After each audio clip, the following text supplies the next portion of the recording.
गायत्री मंत्र में ईश्वर से सद्बुद्धि की याचना की गई है। इस महामंत्र में ऐसे शब्दों का मिक्सचर है, उन शब्दों को इस प्रकार से क्रमबद्ध किया गया है जिससे शरीर की नस नाड़ियों पर प्रभाव पड़ता है।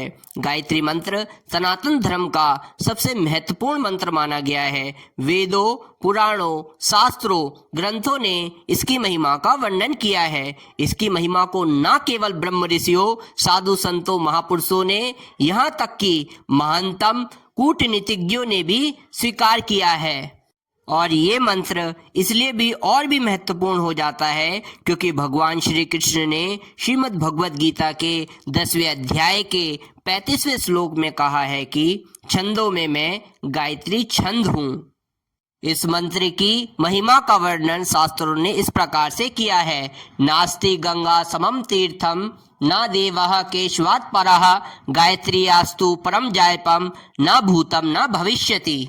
यानी कि गंगा जी के समान कोई तीर्थ नहीं, भगवान श्री कृष्ण से श्रेष्ठ कोई देवता नहीं, गायत्री मंत्र के जप से श्रेष्ठ कोई जप ना तो आज तक हुआ है और ना ही कभी होगा।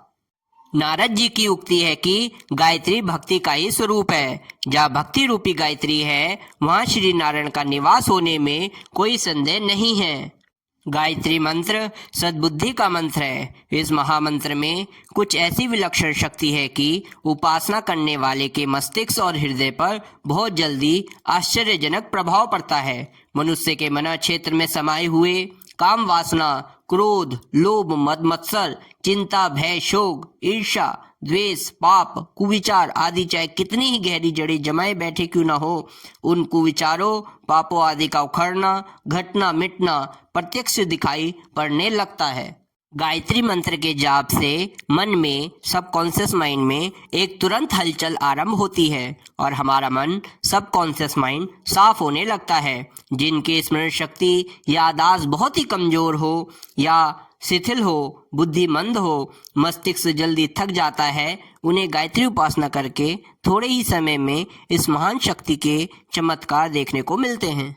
ब्राह्मणी तेल लगाने और बादाम पाक खाने से उतना बल नहीं मिल सकता जितना कि इस उपासना से मिलता है। जिन्हें सिर में दर्द, चक्कर, नींद न आना, कभी आए दिन विभिन्न प्रकार के रोगी की शिकायतें बनी रहती है, उन्हें गायत्री उपासना का सहारा लेना चाहिए।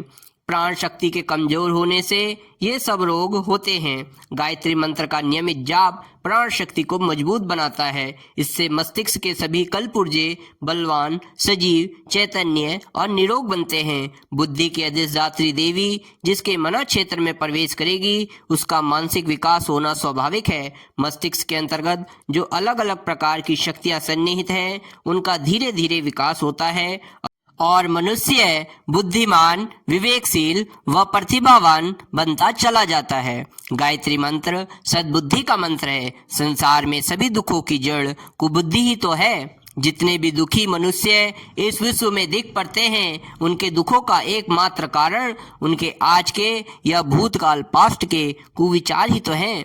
ये दुष्ट बुद्धि हमें आनंद से वंचित करके विभिन्न प्रकार के कलेशों, भयों, मतलब डरों व शोक संतापों में फंसा देती है। और जब तक ये कुबुद्धि मन में रहती है, तब तक कितनी ही सुख सुविधाओं के प्राप्त होने पर चैन नहीं मिलता। कोई ना कोई क्लेश सामने खड़ा ही रहता है। एक चिंता दूर हुई नहीं कि दूसरी सामने खड़ी हो जाती है। इस विषम परिस्थितियों से छुटकारा पाने के लिए सद्बुद्धि की स्थापना आवश्यक होती है। गायत्री मंत्र का जो मेन काम है, इस कुबुद्धि को हटाना है। उपासना के फलस्वरूप मस्तिष्क में सद्विचार मतलब अच्छे विचार और हृदय में सद्भाव उत्पन्न हो जाते हैं, जिसके कारण मनुष्य का जीवन क्रम ही बदल जाता है। सद्भावनाओं की वृद्धि के साथ साथ उसे अनायास ही अनेक प्रकार की सुख सौभाग्य उपलब्ध होते हैं। उसके चेहरे पर तेज ग्लो दिखने लगता है। साथ ही गायत्री उपासना करने वाले की समीपता से, उसके पास रहने से सुख संतोष लाभ करते हैं।